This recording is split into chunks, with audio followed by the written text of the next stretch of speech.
الاعراف آیت نمبر 199۔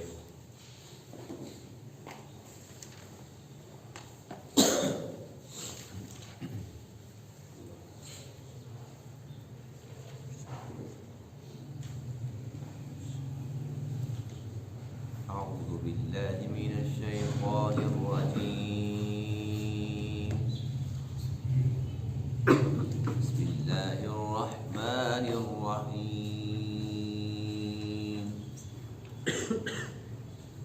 وَإِمَّا يَنزَغَنَّكَ مِنَ الشَّيْطَانِ نَزْغٌ فَاسْتَعِذْ بِاللَّهِ إِنَّهُ سَمِيعٌ عَلِيمٌ۔ إِنَّ الَّذِينَ اتَّقَوْا إِذَا مَسَّهُمْ طَائِفٌ مِّنَ الشَّيْطَانِ تَذَكَّرُوا فَإِذَا هُم مُبْصِرُونَ،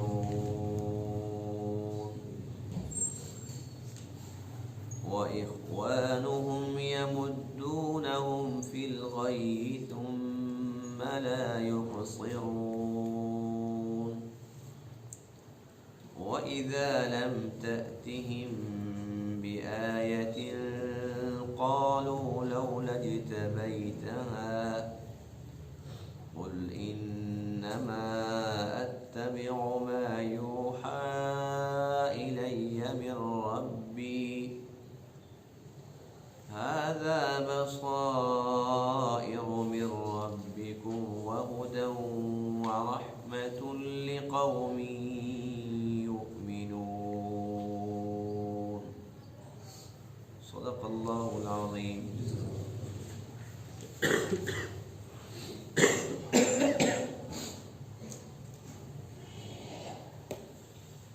آج کے درس میں آیت کریمہ میں شیطان کے شر سے بچنے کے طریقوں کی تعلیم ہے کہ جب شیطان کسی انسان پر حملہ کرتا ہے، اس کے دل کے اندر وسوسہ ڈالتا ہے، برائی پر آمادہ کرتا ہے، اکساتا ہے، تو اس صورت میں انسان کو کیا کرنا چاہیے؟ اللہ فرماتے ہیں کہ اس وقت اللہ تعالیٰ کی پناہ لینی چاہیے، کیونکہ ایک اللہ ہی ہے، اللہ کے فضل و کرم سے انسان شیطان کے شر سے بچ سکتا ہے۔ اگر اللہ تعالیٰ کا فضل شامل حال نہ ہو تو ناممکن ہے۔ اور فرمایا کہ شیطان جب انسان پر حملہ کرتا ہے، مختلف قسم کے وسوسے ڈالتا ہے، خیالات دل کے اندر پیدا کرتا ہے، اس وقت ایک بہترین طریقہ یہ ہے کہ انسان اللہ کو یاد کر لے اور اللہ کے ذکر کے اندر مشغول ہو جائے۔ جب اللہ کا ذکر شروع ہوتا ہے تو یہ شیطان کے لیے موت ہے۔ اللہ کے نام سے اس کو بڑی تکلیف ہوتی ہے، جہاں پر اللہ کا نام ہوتا ہے یہ بھاگتا ہے۔ تو کتنا پیارا طریقہ ہے، یعنی کہ اللہ کا ذکر کرنا، اور دوسرا یہ کہ اللہ سے پناہ طلب کرنا کہ اللہ تو ہی پناہ دے، ورنہ میرے بس میں نہیں ہے شیطان کے شر سے بچنا۔ اور فرمایا کہ ایک تو شیاطین ہوتے ہیں جو جنات میں سے ہوتے ہیں، کچھ انسانوں میں سے بھی شیاطین ہوتے ہیں جو جنات والے شیاطین کے دوست ہوتے ہیں، ان کے بھائی ہوتے ہیں۔ یہ بھی وہی کام کرتے ہیں جو شیاطین کرتے ہیں۔ شیطان حق راستے سے روکتے ہیں اور برائی کے لیے آمادہ کرتے ہیں، برائی کی دعوت دیتے ہیں۔ اسی طریقے سے جو شیاطین کے بھائی ہیں وہ انسانی شکل میں ہوتے ہیں، وہ ہمارا کوئی دوست ہوتا ہے، کوئی ہمارا رشتہ دار ہوتا ہے، کوئی ہمارا بڑا قریبی ہوتا ہے، لیکن جو شیطان کا بھائی ہوتا ہے وہ کیا کرتا ہے؟ وہ میں کہتا ہے جی کیا کرو گے نماز پڑھ کے؟ جب وہ دیکھتا ہے کہ اس نے نماز تو چھوڑنی نہیں ہے، پھر وہ کہتا ہے کہ چلو پڑھ لینا، اور اس طریقے سے اللہ کے بارے میں، اللہ کے رسول کے بارے میں بدگمانیاں پیدا کرتے رہتے ہیں اور اسلام سے متنفر کرنے کی باتیں کرتے رہتے ہیں۔ تو یہ ہوتے تو بظاہر انسان ہیں، لیکن یہ شیاطین ہی ہوتے ہیں۔ اللہ تعالیٰ نے ان کو شیاطین کا بھائی قرار دیا۔ کہ شیطان کے بھائی ہیں، تو جو کام شیطان کرتا ہے وہی اس کا بھائی کرتا ہے۔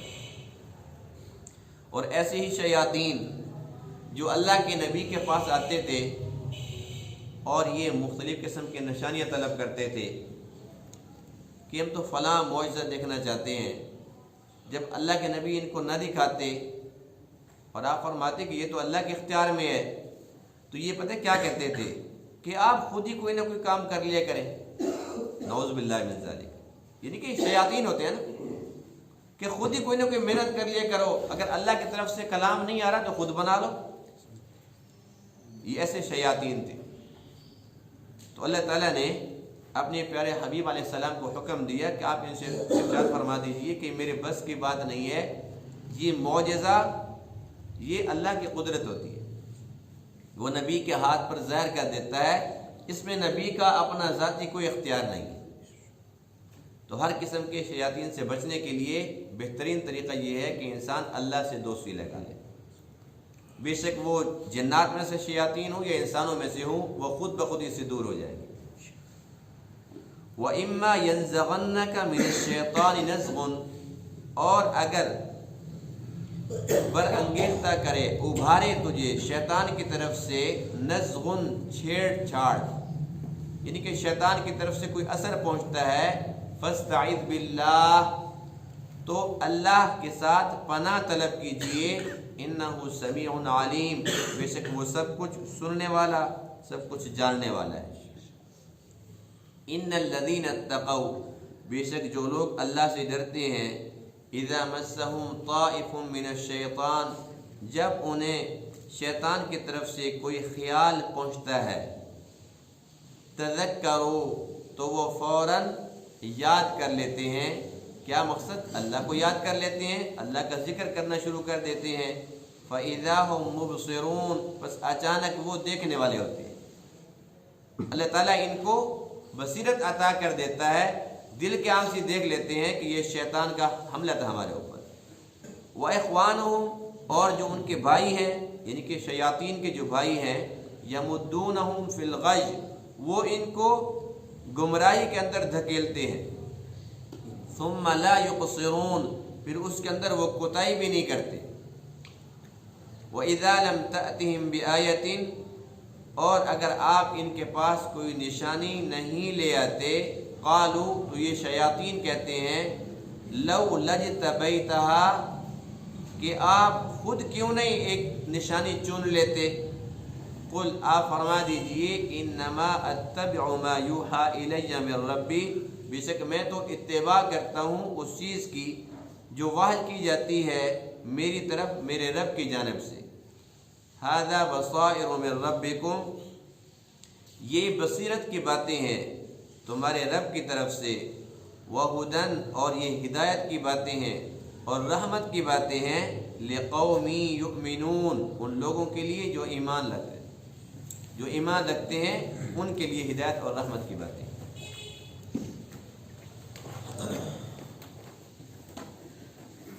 دیکھیے، شیطان ہمارا اصلی دشمن ہے اور کھلم کھلا دشمن ہے۔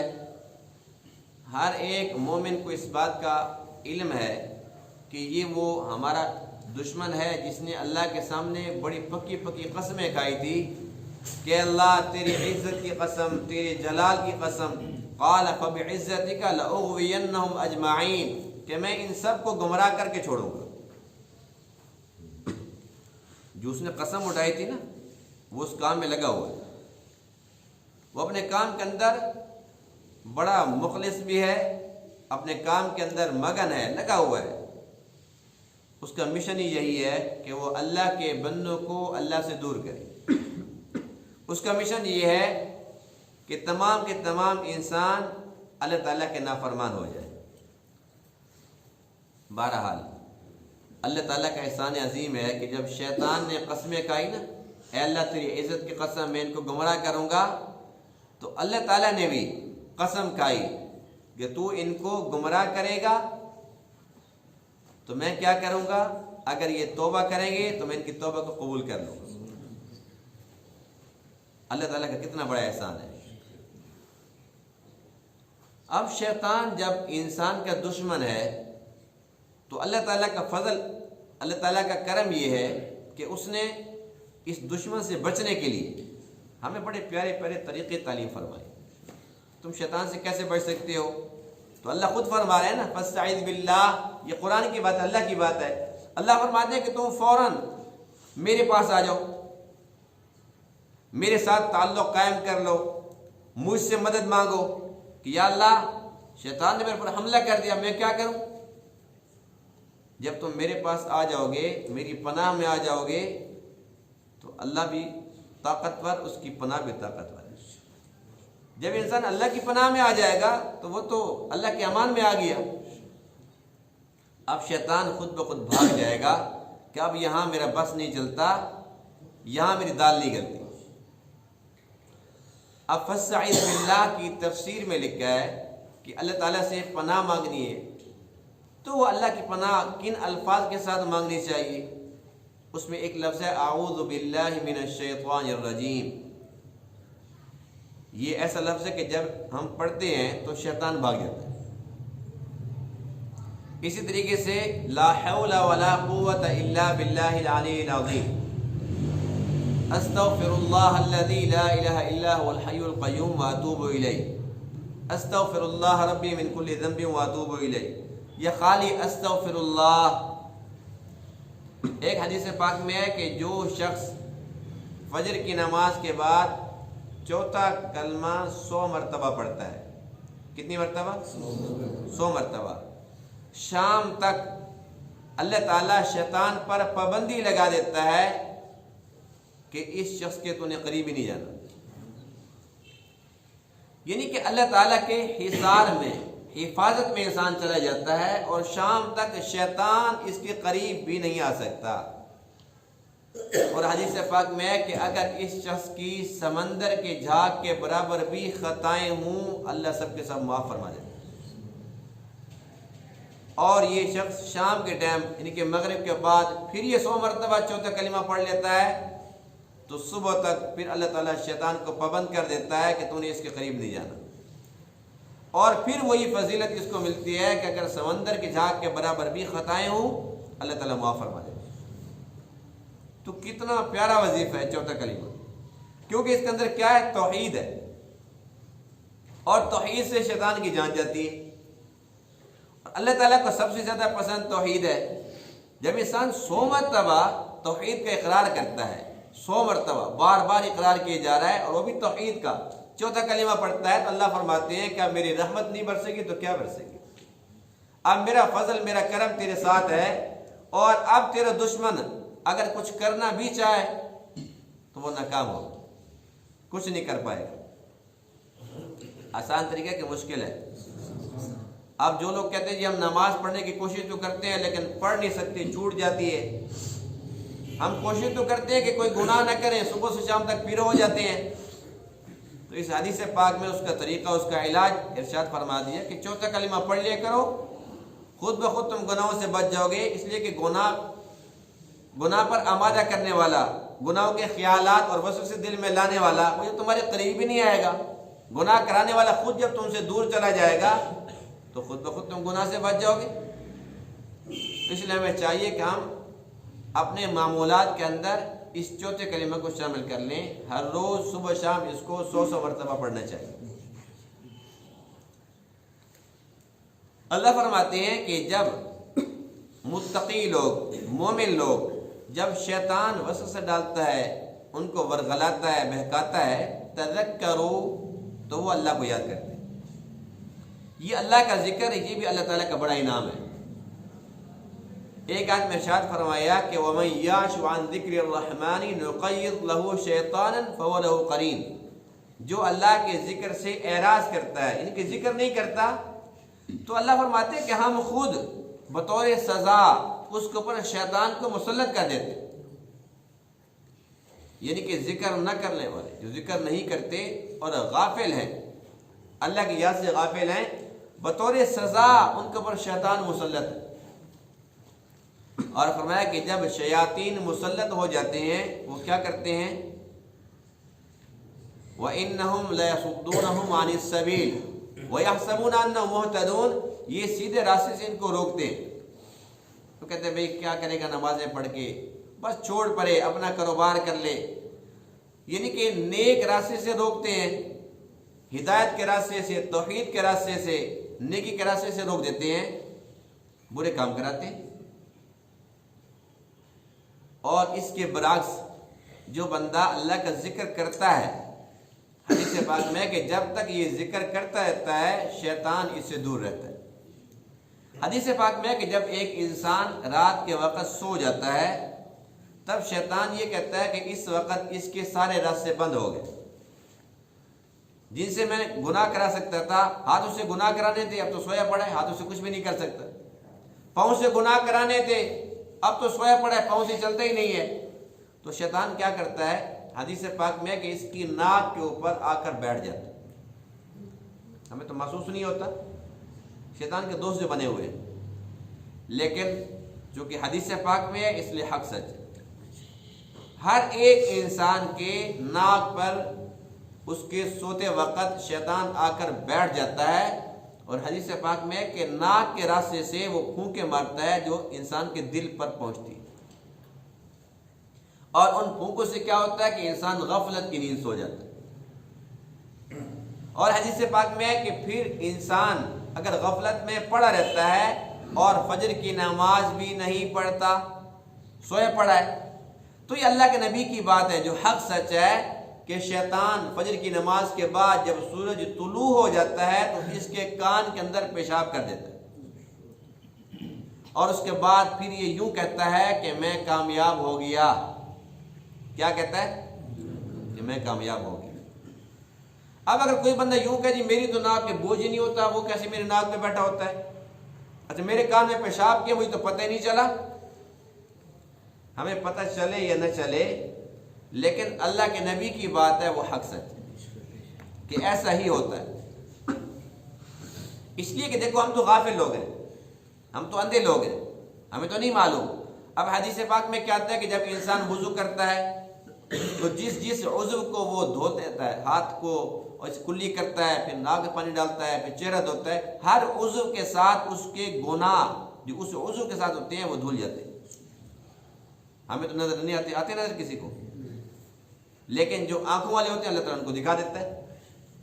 امام اعظم ابو حنیفہ رحمہ اللہ کے بارے میں لکھا ہے کہ جب وہ وضو کر رہے ہوتے تھے اور 7 لوگ وضو کر رہے ہوتے تھے، وہ دیکھتے تھے کہ وہ ان کا فلاں گناہ جا رہا ہے، اور یہ گناہ جا رہا ہے، وہ گناہ جا رہا ہے۔ پھر اللہ تعالیٰ سے انہوں نے دعا کی کہ یا اللہ بس مجھے نہ دکھا، ہر ایک کے عیب میرے سامنے کھل جاتے۔ اللہ تعالیٰ نے دعا قبول فرمائی۔ تو جب امام اعظم ابو حنیفہ رحمہ اللہ دیکھ سکتے ہیں تو کیا اللہ کے نبی نہیں دیکھتے تھے؟ جو آنکھوں والے ہیں نا وہ دیکھ لیتے ہیں، لیکن ہمیں نظر نہیں آتے، اس لیے کہ ہمارے جو دل کی آنکھیں وہ بند ہیں، ان آنکھوں کے ساتھ یہ نظر آنے چیز نہیں ہے۔ تو جس طریقے سے وہ گناہ دھلتے ہیں اور وہ نظر بھی آتے ہیں، اسی طریقے سے شیطان ناک پر بھی بیٹھتا ہے، اور جو غافل انسان ہے فجر کی نماز نہیں پڑھتا تو طلوع آفتاب کے بعد اس کے کان کے اندر پیشاب بھی کرتا ہے، اس کو محسوس ہو یا نہ ہو لیکن سب کچھ ہوتا ہے۔ لیکن جو شخص رات کے کسی حصے کے اندر اللہ کو یاد کر لیتا ہے تو شیطان بھاگ جاتا ہے، اور جو فجر کی نماز کے لیے اٹھتا ہے تو پھر وہ بھی بچ جاتا ہے، اس کا کان بھی پاک رہتا ہے، وہ ناپاک نہیں ہوتا۔ شیطان تو اپنا کام کر رہا ہے۔ حدیث پاک میں ہے کہ جب تم کھانا کھاتے ہو اللہ کا نام لیتے ہو، شیطان کیا کہتا ہے، وہ کہتے ہیں جی بس میری جگہ نہیں ہے اس کھانے میں، اس کھانے کے اندر میرا کوئی حصہ نہیں ہے۔ اگر تم بسم اللہ وعلی برکت اللہ نہیں پڑھتے، اللہ کا نام نہیں لیتے، تمہارے ساتھ برابر کھانا کھاتے ہو۔ اور اگر کسی انسان کو بھول جائے اللہ کا نام لینا، درمیان کے اندر یاد آ جائے تو بسم اللہ اولہ و آخرہ وہ پڑھتا ہے۔ حدیث پاک میں کہ شیطان نے جو کھایا ہوتا ہے اسے قے آ جاتی ہے، الٹی کر دیتا ہے، اس کے پیٹ سے سارا کچھ باہر نکل آتا ہے۔ یہ وہ باتیں ہیں جو چونکہ حدیث پاک کی باتیں ہیں تو حق سچ ہیں، لیکن ہمیں یہ چیزیں محسوس نہیں ہوتی اس لیے کہ دل کی آنکھ بند ہے۔ بہرحال انسان جب غفلت میں پڑا ہوتا ہے تو شیطان اس کے اوپر مسلط ہوتا ہے، جیسے ہی وہ اللہ کو یاد کرتا ہے، اللہ کا ذکر شروع کرتا ہے تو شیطان بھاگ جاتا ہے۔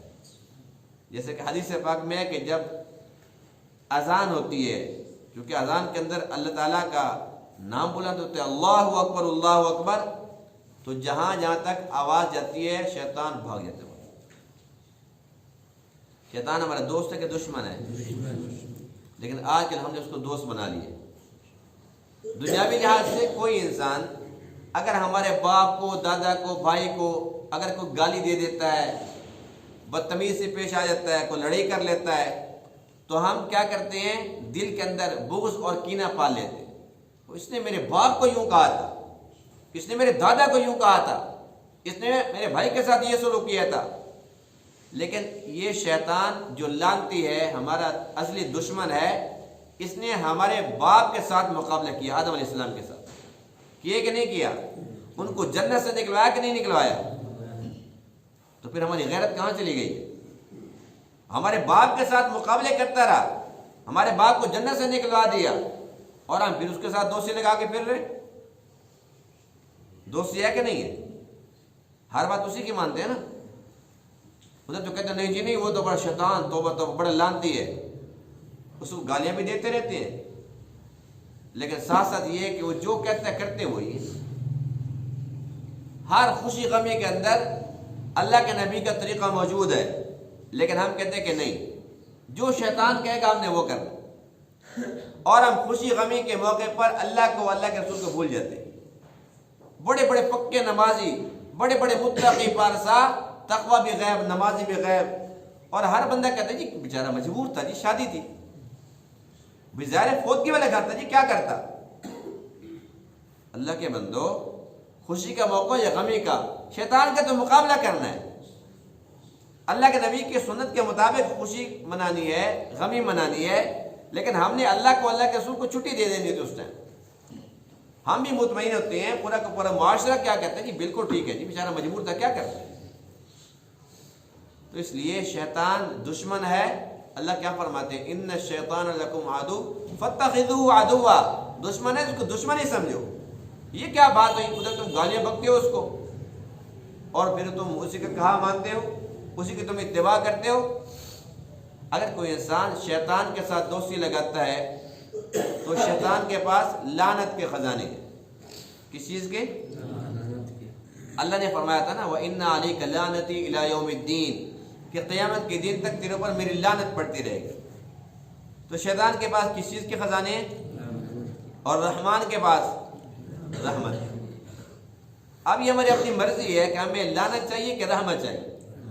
اگر رحمت چاہیے تو وہ شیطان سے نہیں، رحمان سے ملے گی۔ اگر لعنت چاہیے تو پھر شیطان سے ملے گی۔ اچھا، شیطان کو کیا ضرورت ہے کہ وہ لوگوں کو کیوں ورغلاتا ہے؟ تو اللہ تعالیٰ نے اس کا فلسفہ بھی ہمیں سمجھایا ہے۔ اللہ فرماتے ہیں کہ انما یدعو حزبہ لیکونوا من اصحاب السعیر، وہ اپنی جماعت بڑھانے کے چکر میں، جس طریقے سے نا بعض لوگوں کے اندر شیطان آ جاتا ہے اور انہیں اگر دنیا کا کوئی عہدہ مل جاتا ہے، دنیا کے کچھ مال و متاع اس کے ہاتھ لگ جاتے ہیں، تو وہ پتہ کیا کرتا ہے؟ وہ کہیں جاتا ہے، آتا ہے، تو وہ کہتے ہیں جی میں اکیلا نہیں جا سکتا، میری توہین ہوتی ہے، میں چلوں، میرے آگے پیچھے کوئی گاڑیاں ہوں، کوئی پروٹوکول ہو، میرے ساتھ عوام چل رہی ہو، بس ہو ہا نعرے شارے، تبھی مزہ آتا ہے جی۔ اب اور جن کو یہ چسکا پڑ جاتا ہے نا، ان کے لیے موت ہے کہ وہ اکیلے گھر سے نکلے۔ ایسی بات کہ نہیں ہے؟ تو شیطان کے بارے میں اللہ فرماتے ہیں انما یدعو حزبہ، وہ اپنی حزب کو، اپنی جماعت بڑھا رہا ہے، لیکونوا من اصحاب السعیر، وہ کہتے ہیں کہ جب میں جہنم میں جاؤں تو پتہ چلے کہ میرے ساتھ بھی کوئی جماعت ہے، مجھے بھی پروٹوکول چاہیے، میں اکیلا نہیں جاؤں گا، بہت ساری عوام ہو میرے پیچھے پیچھے جا رہی ہو، آگے کہ میں جا رہا ہوں، میں اللہ تعالیٰ کو بتلاؤں کہ وہ جو میں نے قسم کھائی تھی کہ تیری عزت کی قسم میں ان سب کو گمراہ کر کے رہوں گا، یہ دیکھو ان سب کو گمراہ کر دیا، یہ میرے ساتھ ساتھ چل رہے۔ تو شیطان اپنی جماعت بڑھا رہا ہے،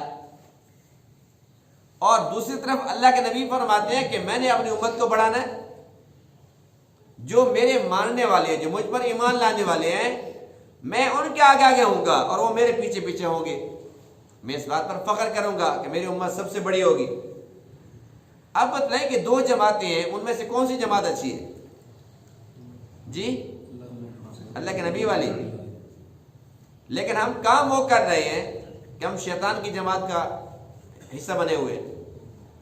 تو اس بات کی ضرورت ہے کہ ہم اپنے آپ کو بدلیں۔ دیکھو شیطان نے تو پکی بات ہے کہ جہنم میں جانا ہے، جانے کہ نہیں جانا، تو ہم کیوں اس کے ساتھ جائیں؟ وہ تو اللہ تعالیٰ کا نافرمان ہے، اللہ کا دشمن، اللہ کے رسولوں کا دشمن، اللہ کے ولیوں کا دشمن اور ہر ایک مسلمان کا دشمن، تو ہم کیوں اس کی جماعت کے ممبر بنے؟ ہمیں چاہیے کہ آج ہم فیصلہ کر لیں کہ ہم نے شیطان کی ایک بھی نہیں مانی۔ شیطان جو ہے نا وہ وسوسہ ڈالتا ہے، کوشش کرتا ہے، ورغلاتا ہے، بہکاتا ہے، اور بہت محنت کے بعد وہ انسان کو آمادہ کر لیتا ہے کہ انسان گناہ کرے۔ لیکن اس کے بالمقابل جو اللہ کے فرشتے ہیں، حدیث پاک میں کہ یہ انسان کے دل کے اندر نیکی کا خیال پیدا کرتے ہیں۔ حدیث پاک میں ہے کہ جب کوئی نیکی کا خیال ہو تو سمجھ جاؤ کہ جو اللہ کے فرشتے ہیں نورانی، یہ ان کی طرف سے ہے، فوراً اس نیکی کو کر لو۔ بس اوقات ایسا ہوتا ہے کہ بیٹھے بیٹھے دل میں خیال آتا ہے کہ جی میں یہ کام کرتا تو کتنا اچھا تھا، یہ تو بڑا نیک کام ہے، صدقہ جاریہ کا کام ہے، تو پھر انسان کہتے چلو کل سے، شیطان یہ کہتا ہے نا کل سے، چلو یہ جمعے کے دن سے، اب روزے آ رہے ہیں نا، بس قرآن کی ترتیب بنانی ہے، قرآن پڑھیں گے ہر روز، رمضان شریف سے پکی ترتیب بنائیں گے۔ شیطان اس چکر میں ہوتا ہے کہ بھئی اس کو آج نہیں کرنے دینا۔ تو کیا کرنا چاہیے؟ یہ نیکی کا جب داعیہ پیدا ہوتا ہے، ایک خیال پیدا ہوتا ہے، تو یہ اللہ کی طرف سے مہمان ہوتا ہے، اس کی قدر کرنی چاہیے، فی الفور کر دینی چاہیے۔ جب انسان یہ کہتا ہے کہ کروں گا، تو شیطان کہتا ہے کہ بس میرا کام بن گیا۔ منصوبے تو بناتا ہے انسان لیکن ان پہ عمل نہیں کر سکتا۔ فوراً کرنا چاہیے، اور جب برائی کا خیال پیدا ہو تو فوراً استغفار، فوراً اللہ کی طرف متوجہ ہو جانا چاہیے، اللہ کا ذکر کثرت سے کرنا چاہیے، تاکہ وہ فوراً جو برا خیال پیدا ہوا وہیں پر ختم ہو جائے۔ اور شیطان نے انسان کو سب سے بڑا دھوکہ کیا دیا ہوا؟ سب سے بڑا دھوکہ یہ ہے، ہر ایک انسان مطمئن ہے کہ میں نے نہیں مرنا، ہر ایک انسان کو یقین بھی ہے کہ مرنا ہے، لیکن مطمئن ہے کہ میں نے نہیں مرنا، ابھی نہیں مرنا، مروں گا ابھی نہیں مرنا۔ یہ سب سے بڑا دھوکہ ہے۔ کسی کو کچھ نہیں پتا کہ اس کا کتنا وقت باقی ہے۔ ہر روز اعلانات سنتے ہیں، جنازوں میں شریک ہوتے ہیں، اور میت کو کندھا دیتے ہیں، قبر میں اتارتے ہیں، لیکن یقین جانیے کہ رتی بھر بھی یہ خیال دل میں نہیں آتا کہ ابھی میرا نمبر بھی لگنے والا ہے۔ آتا ہے خیال؟ شیطان نے سب سے بڑا چکر یہی دے رکھا ہے کہ بس ہمیں مطمئن کر رکھا ہے۔ یہ اطمینان بڑا خطرے والا ہے، اسی اطمینان کے اندر انسان مارا جاتا ہے۔ اور ہر ایک کو کتنا چکر دیتا ہے، کیونکہ اس کا مقصد صرف اور صرف یہ ہے کہ انسان غفلت کی زندگی گزارے، اور اس کی سب سے بڑی خواہش اور کوشش یہ ہے کہ اس کا خاتمہ خراب کرو۔ لیکن ہم نے اپنے خاتمے کو محفوظ کرنا ہے۔ خاتمہ ایمان پر کیسے ہوگا؟ جب ہم ایمان والے کام کریں گے، جب نیک کام کرتے رہیں گے، اللہ کے گھر کے ساتھ محبت رکھیں گے، اللہ کے گھر میں آنا جانا رکھیں گے، جس ماحول کے اندر ہم اپنی زندگی گزار رہے ہوں گے تو خاتمہ اسی پہ ہونا نا۔ جیسے شیطان کی چاہت ہے کہ انسان غفلت والی زندگی گزارے، اگر غفلت میں پڑے ہوں گے تو خاتمہ بھی غفلت پہ ہو جائے گا، اور یہ شیطان کا مقصد ہے کہ ایسا ہی ہو۔